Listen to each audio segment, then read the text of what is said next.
Well, hello everybody. Welcome to Sunday School this morning. This is probably not the image you were expecting to see, but Mrs. Raspberry and I are out on visitation, and we're out in South Lake over near Farmersville, and we just wanted to have a lesson this morning that would be a little different location.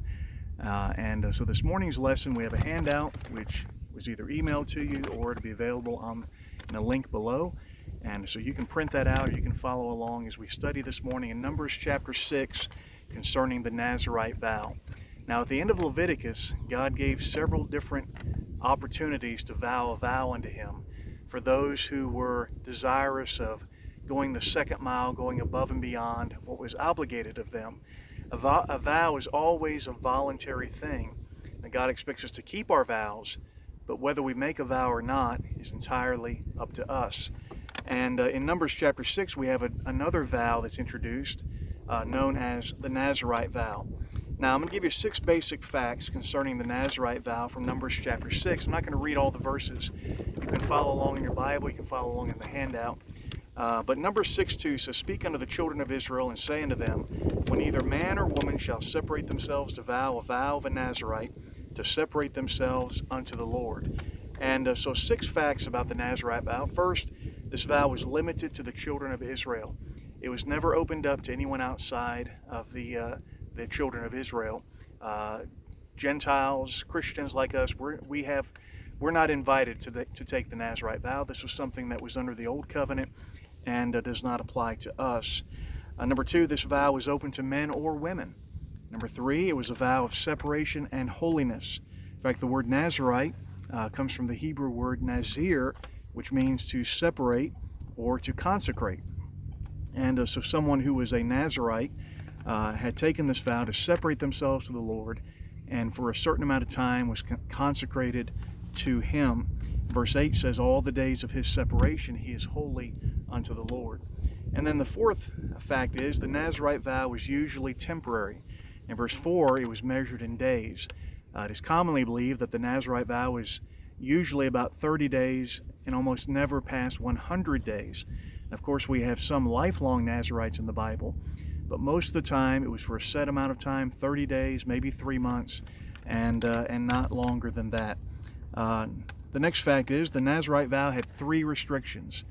First, they could not eat or drink anything that was derived from the grapevine, from the kernel to the husk, not vinegar from the grapes, not grape juice, raisins, nothing at all that came from the grapevine could be consumed. Now, generally speaking, grape products in the Bible were considered a blessing, and much like something sweet for us today, or dessert, or soda pop for us, that's how grape products were for the Israelites. And so today we might say, I'm going to go a month without a soda or sweets or sugar. That's pretty much what it was to be a Nazarite, to go without the grape products for a full month. And then secondly, couldn't shave your hair, couldn't cut your hair, your beard, or for the man, of course, and had to let your hair grow. And of course, Paul tells us that this was a sign of shame, that a man should not have long hair. And so while he had that shaggy hair, everyone knew that he was under the Nazarite vow. I'm getting some amens from the ducks. I kind of like it. Yeah, makes me feel like I'm in church. And so I had to let the hair grow. Now, a lot of people think the people in ancient times always let their hair grow, but if that was true, then how would you tell a Nazarite from anybody else? They did have razors, they had scissors, they had knives, and the men did keep their hair short. If you saw a man that had shaggy hair, you knew that he was under a Nazarite vow. And then the 3rd requirement was that he could not come near a dead body. Even if it was a close relative, you could not come near a dead body. And so those are the 3 restrictions. And then the last fact is that at the end of the Nazarite vow, he presented his offering to the Lord, and then he would cut off his hair and burn it before the Lord. And so that was the end of the Nazarite vow.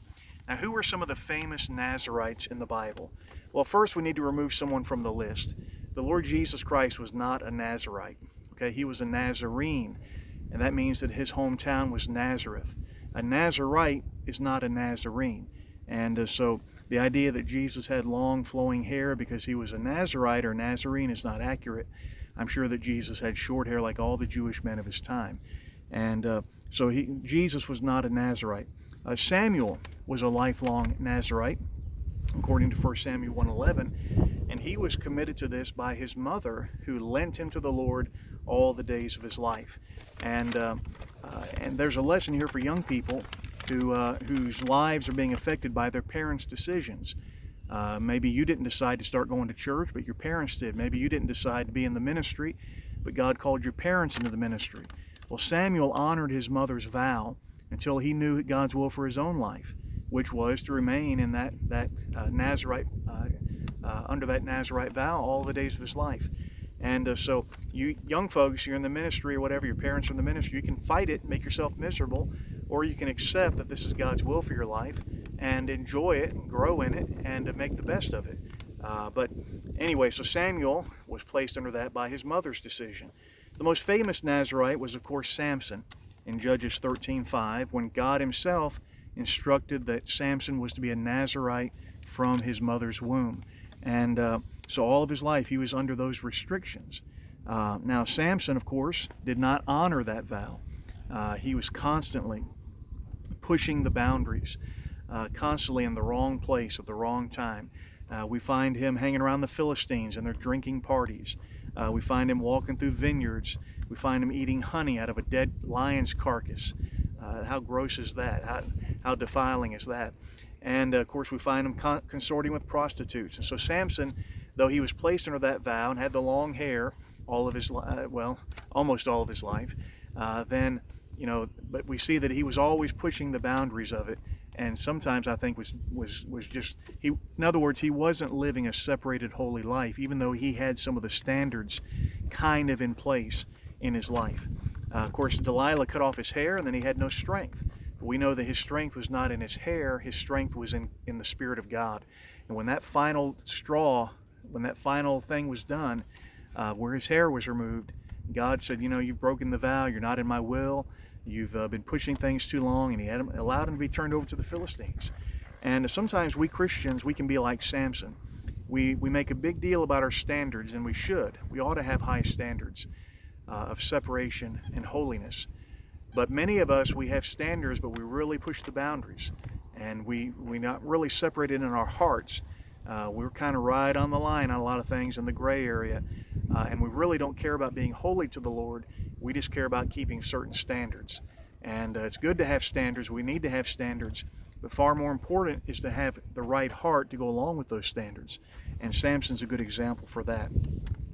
And then Paul took a Nazarite vow in Corinth in Acts 18. We find that while he was in Corinth, he took a Nazarite vow, and when he went to the next town, he shaved his head to fulfill his vow. And now why would Paul take a Nazarite vow as a Christian? I don't really have an answer for that. He was a Jew, and so he could claim to be a part of that. Maybe I think that perhaps in the difficulties of his ministry in Corinth, he sought the Lord and really separated himself and really sought God's power in his life, and this vow was a symbol of that. And of course, dealing with a lot of Jewish people, they would have understood his Nazarite vow. But he shaved his head. Now, if we don't know if he actually took his hair and burned it.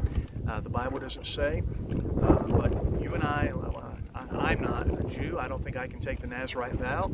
If any of the boys in our Sunday school start growing their hair out, we're not accepting that as a reason to do so. And so the famous Nazarites of the Bible were Samuel and Samson, Paul, but not Jesus. All right, what are some practical applications for us, for Christians today? Well, this vow allowed any Israelite to consecrate himself or herself to the Lord. Now, the Levites in the family of Aaron, they were already consecrated. They had no choice. They were conscripted based on family lineage. But anyone from any other tribe, if they wanted to, could separate themselves and consecrate themselves to the Lord as a Nazarite. And that just teaches us that any of us can be separated and serve the Lord. Any of us can be dedicated to serve the Lord. Not just those who are called into full-time ministry, pastors and missionaries and evangelists, but any of us, man or woman, can live a separated, consecrated life. And I thank God at our church for the people that I know that are just faithful, godly Christians who are just as dedicated to the Lord as any preacher I know, and more than some, unfortunately, that I've known. And so it allows anyone to consecrate themselves to the Lord. Secondly, this vow had a big price tag. It was inconvenient. imagine changing your life around to live within this vow. It might mean missing a funeral of a loved one. It might mean abstaining from things that other people are enjoying and that you'd like to enjoy, but you're under the vow, so you cannot. To be separated from the Lord is going to have a price tag. And then at the end, it was a very expensive set of offerings. If you read through there, you'll find there was a sin offering, a burnt offering, a peace offering, a meal offering, everything except the trespass offering. And so that was an expensive offering to give to the Lord. And if we're really going to be dedicated to the Lord and serve Him in a consecrated life, so there will be a price tag attached. We may have some trouble with family or friends, might have trouble at work, might have trouble in our lives. You know, it's going to cost us time and energy. We're going to have to be good stewards of all these things, and that's not easy. The Christian life is not meant to be easy. We're to endure hardness as good soldiers. And bearing our cross after Jesus is going to have its price tag. And then thirdly, this vow was personal, but it was also public. When people saw a man with shaggy hair, they knew he was under a Nazarite vow.